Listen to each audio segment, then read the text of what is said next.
ACORN workers caught on undercover videotape telling a supposed prostitute how to hide her occupation on her taxes, classify underage girls who could be working as prostitutes as her dependents, and apparently willing to help arrange an ACORN housing loan for a house that could be used as a brothel.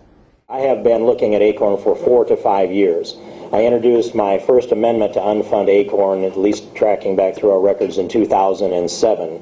I drafted an amendment then, and there was no traction to be had. We couldn't get attention, even though, as we watched this unfold, the transgressions of ACORN accumulated month by month and year by year.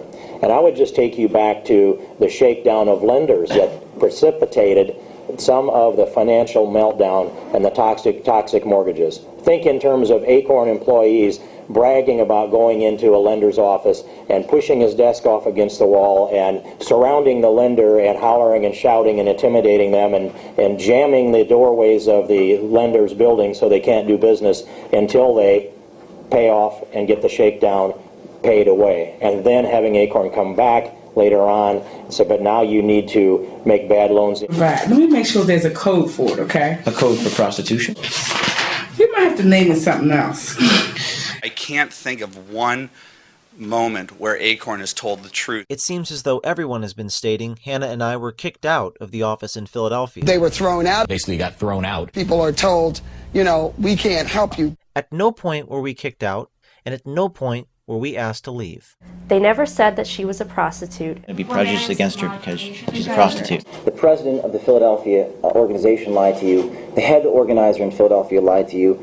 Media Matters, which gets millions and millions and millions of dollars, couldn't do basic investigative fact-finding, but 2 amateur kids with a camcorder and $1,000 could. Thank you, Madam Speaker.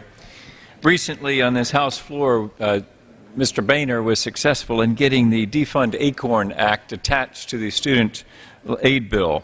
And by a vote of 345 to 75, this House voted to cut off funding for ACORN.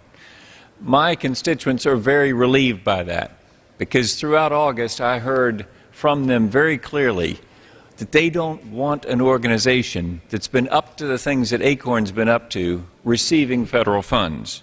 In fact, since 1994, according to Leader Boehner's office, they may have received directly as much as $53 million. More than that, indirectly, through block grants that may have come from state sources. Madam Speaker, that's got to stop. It's a good step that we took in the Defund ACORN Act, but we're not through yet, because something tells me that throughout the appropriations process, there's money tucked away. And so we must remain vigilant and see this organization, so associated with voter fraud and other irregularities, must be cut off of the federal trough.